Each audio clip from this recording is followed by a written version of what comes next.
Hello, good morning guys! It's Monday and it's a very gloomy Monday. Welcome to my channel pala. Maintenance required na raw. So, medyo matagal-tagal ako hindi nakakapag-vlog guys. Pasensya na. Medyo napagod ako nung last 2 weeks na nandito kasi yung mga kamag-anak ni Weng. Kasi nga, araw-araw lumalabas kami, pinagdadrive ko sila. Punta kami sa iba't ibang lugar. Yung mga latest vlogs ko nga is kung mapapansin nyo, it's all about nagpunta kami sa Alberta. So gusto kong i-share sa inyo yung mga opinion ko dun sa mga ilang araw na inilagi namin sa Alberta. Kung ano yung masasabi ko sa Alberta. Well, backstory muna. Kaya kami nagpunta ng Alberta is because gusto nga namin ipasyal yung mga kamag-anak ni Mami. Since gusto nila magpunta sa Banff.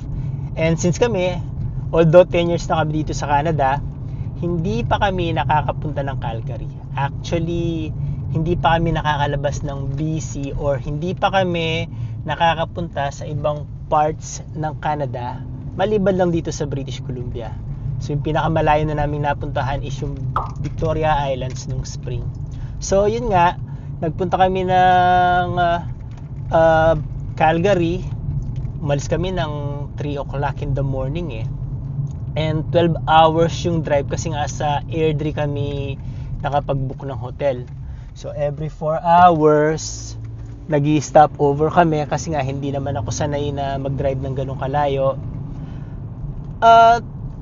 Double-edged sword yung pagdadrive papunta sa sa Calgary eh. Yung on the other side of the sword, maganda yung mga tanawin kasi nga dadaan kayo sa mga bundok. And on the other side naman is medyo mahirap kasi nga kung ikaw lang yung mag-isang nagdadrive doon, medyo taxing. May mga times na kahit antok ka na, hindi mo pwedeng itigil yung kotse kasi nga wala ka namang kapalit. Pero it's all worth it kasi nung nag-stop over kami sa Lake Louise, sobrang ganda talaga ng Lake Louise. Kung hindi nyo pa napapanood yung video na yan, ito yon. And then after that, nagpunta rin naman kami sa Lake Moraine. Laging Moria na nababanggit ko eh. Lake Moraine. Although backcountry style yung lake na yon, meaning hindi pa siya masyadong developed, pero maganda siya. And after that, nagpunta kami ng Canmore, kung saan kinuhanan yung isang eksena sa Hello Love Again nila Alden tsaka ni Catherine. Nakita namin yung mismong exact spot. Ito yun. Eh, nakita yung eksena ng sa Hello Love Goodbye. Ito. Pakita sa inyo. Nakita nyo ba to? It's this one. Hindi mo na kailangan suluin ng lahat. Kasi nandun ako para...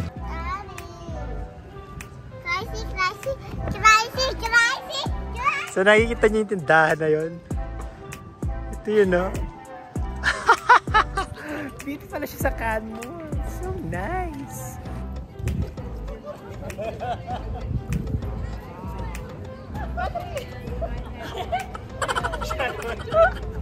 And cut!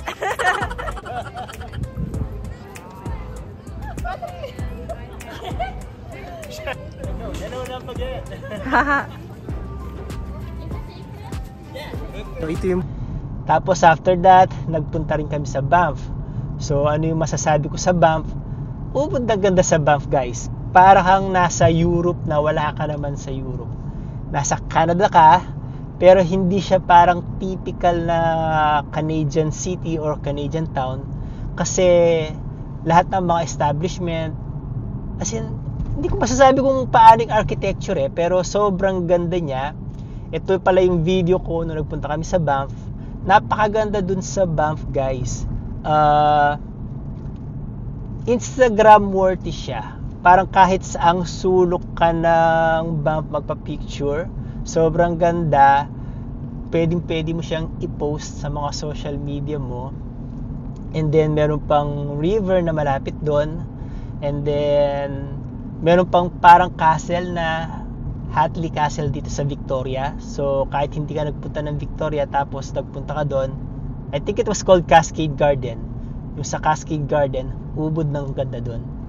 And marami pa kaming hindi napuntahan sa Banff kasi technically dapat 5 days kami ron, pero since yung 4th day namin is maulan, nag-decide kami na agahan na lang namin ng 1 day yung pag-uwi kasi wala na ring sense yun kung mag-i-stay pa kami sa hotel ng 1 day Thursday, umuulan naman, tapos the next day uwi na rin lang kami. So nag-decide kami na i-advance namin ng 1 araw yung pag-uwi namin.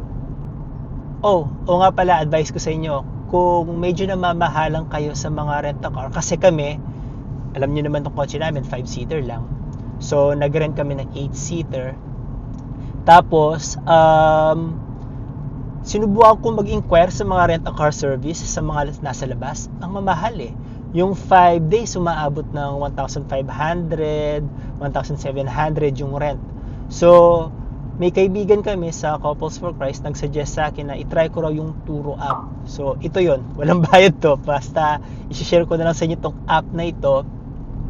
Pwede kayong maghanap dyan ng murang kotse. Hanapin nyo yung may unlimited kilometers para hindi nyo nababayaran yung ibabiyahe nyo na lalampas dun sa limit. Kasi yung ibang kotse, may limit sila eh. Like, for example, hanggang 1,500 kilometers lang yung pwede mong i-drive. And then after that, for every succeeding kilometers, magbabayad ka ng, let's say, 29 cents, 30 cents, 50 cents. So, medyo mahal. So, ang kinuha namin is yung unlimited kilometers. Toyota Sienna siya na 2015. So, maganda pa rin siya. And yun nga, wala kang worry na magbabayad ka kasi nga unlimited yung kilometers. And then, so balik na tayo sa main topic ng video nito. Gusto kong i-discuss yung sa Calgary, sa Alberta. So, kung ano yung masasabi ko sa Alberta. Well guys, to be honest, nung papunta kami doon, nung dinaanan namin yung mga bundok-bundok in between British Columbia and Calgary, maganda siya. Kasi nandun yung mga lakes like Lake Louise, Lake Moraine. Meron pa kaming mga ibang lake na hindi napuntahan. Siguro sa mga susunod na Calgary adventures namin, probably next year or probably in 2 years, pupuntahan namin yon, like yung Peyton Lake, yung Bow Lake, yung Mimiwangka Lake ba yun? Basta napakarami namin lake na hindi napuntahan. So, in between British Columbia and Calgary, kasi nga mga bundok, nandun yung mga magagandang lake. Pero after that, paglampas nyo ng bandang Canmore, kung mapapansin nyo dito sa video na to, halos mga patag na lang. Para may mga hills, hindi naman ganun katataas yung mga hills, pero wala na masyado mga bundok. Tapos halos patag na lang yung makikita mo sa Calgary. Tapos pag lumayo-layo ka pa sa Calgary mismo, tuloy natin yung kwentuhan, pero stop muna tayo kasi nandito ako sa gas stop. Tataya muna ako sa loto. Kasi ang taas na ng jackpot 75 million sa loto, max 42 million sa 649. Hindi natin alam yung swerte ng tao, malay mo matsambahan natin.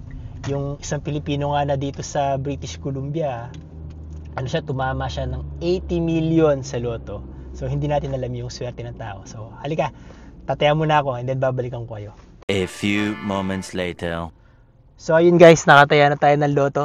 Tara, balik na tayo ulit sa biyahe natin papunta ng trabaho hanggang bus stop.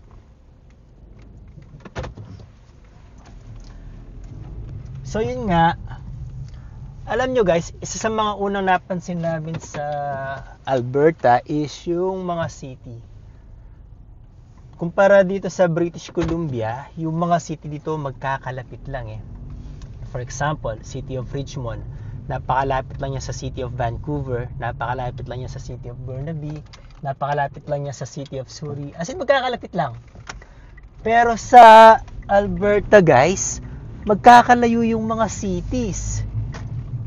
Yung City of Calgary, napakalayo niya sa City of Airdrie kung saan kami nag-hotel. Napakalayo niya sa City of Redfoot ata yun, o Red Deer, hindi ko maalala. Tapos napakalayo din niya sa City of Edmonton. Tapos in between cities, wala kayong makikita kundi purong kapatagan lang. Meron niyang instance na pauwi kami, tapos si Google, maloko-loko tong si Google hindi niya binigay sa amin yung usual route na dinadaanan namin kung saan dadaan kami sa major highway. Pinadaan niya kami sa parang countryside, as in dadalawang lane lang talaga, tapos wala kang makikita kundi puro damuhan, puro field. Medyo nakakatakot nga kasi iniisip ko paano pag nasiraan kami rito, paano na. Tapos yun nga, puro field, puro farm. Tapos makikita mo talaga ang lalayo ng mga bahay. Binibiro ko nga si Mami, sabi ko, tara lipat tayo dito. Pero pagka mamimili tayo dito sa, for example, kailangan nating mamili ng grocery, medyo malayo yung pupuntahan namin sa mga major supermarket like Canadian Superstore, ganon. Tapos, ano pa? Yun, isa pa yun guys. Isipin mo, kung mamalengke ka, medyo malayo-layo yung grocery na pupuntahan mo. Like, for example, nung nag-stop over kami sa isang superstore, as in makikita mo, layo talaga niya sa mga cities. And napaka-konti lang ng mga tao nasa loob. Pero kinikater nila yung pinakamalapit na city parang yung Airdrie, nasa Airdrie kami nung time na yun. Pero halos walang tao sa loob ng superstore. As compared dito, kahit sang superstore ka magpunta, laging crowded, laging matao. And then, ano pa ba? Tapos iniisip ka namin kung, since magkakalayo nga yung mga cities doon, mga bahay, siguro magkakalayo din yung mga school. Kasi ganun yung kwento ng kaibigan namin na lumipat na sa Edmonton. Magkakalayo daw yung mga school, so yung anak niya kailangan pang mag-bus para pumasok sa school. Kasi malayo yung tinitirhan nila sa school. Unlike dito, malalapit lang yung mga school, pwede mong ilakad yung mga bata So, hindi rin siya marunong mag-drive. So, nasa bahay lang siya, hindi siya makahanap ng trabaho. And isa pa pala, pagdating sa pagdadrive, ito yung nakakatawa guys. Dito, pag sinabi mong 40-minute drive or 1-hour drive, medyo malilibang ka pa kasi parang ang lapit lang kasi parang natatagalan ka lang sa traffic. Pero alam mo doon guys, pag sinabing travel time is 1 hour, travel time is 1.5 hours, ang tatakbuhin yung kilometers is aabot ng 100 kilometers, 150 kilometers. Yung 1 hour drive namin, sus Mariosep, 100 kilometers yung tinakbo ng kotse namin.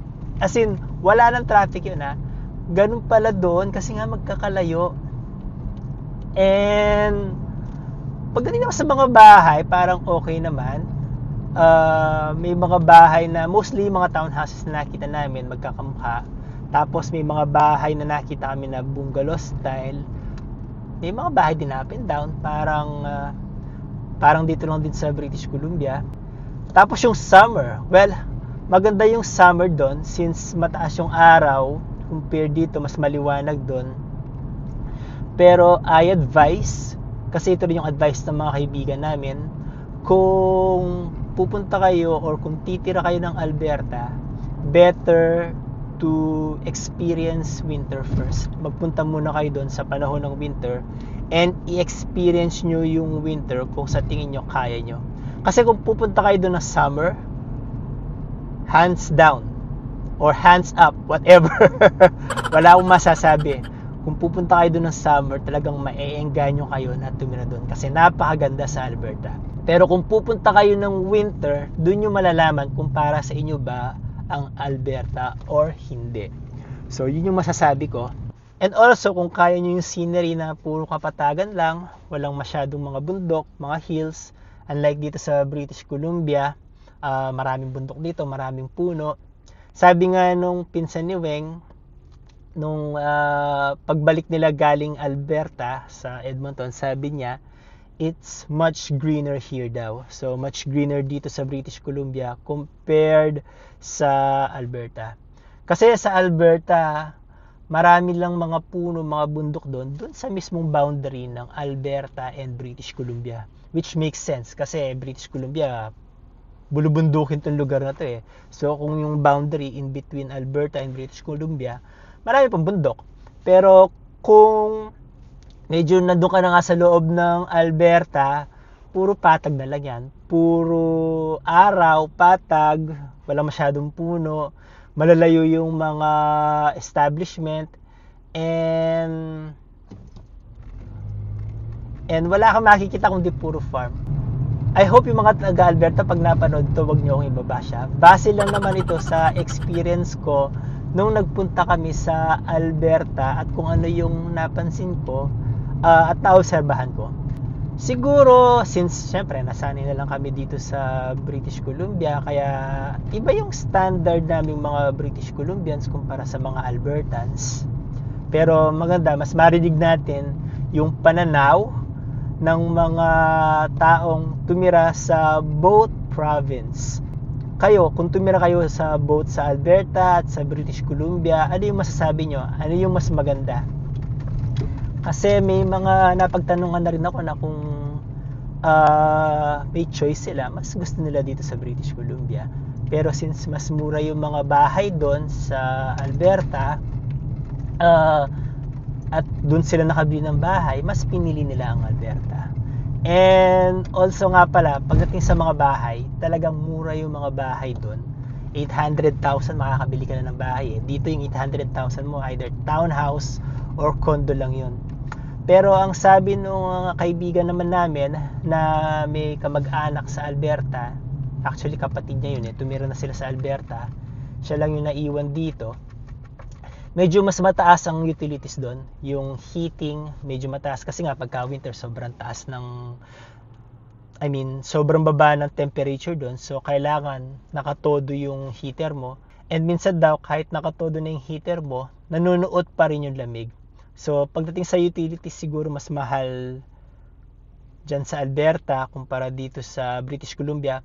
Pero sa gas, ubod ng mura ng gas doon. And sa tax, ang binabayaran lang nilang tax doon is 5% lang. So medyo, hindi pala medyo, ubod ng baba na binabayaran nilang tax. 5% lang. Unlike dito sa amin, 12% tax ang binabayaran namin. 5% GST at saka 7% PST. Pero ang napansin namin sa mga bilihin, medyo mas mahal ng konti yung mga bilihin doon. Yung pagdating sa mga base price, siguro binawi na lang ng mga retailers or mga manufacturers yung presyo pagdating sa base price. Kasi mura nga yung, kasi mababa nga yung tax na binabayaran doon. So parang halos parehas lang din yung presyo ng gastusin. Kasi although mas mababa yung tax doon, parang mas mataas naman yung mga base price. So nandito na ako sa parking ng Bridgeport. Bababa na ako and sasakay na ako sa SkyTrain papuntang work. So hanggang dito na muna yung vlog natin, guys.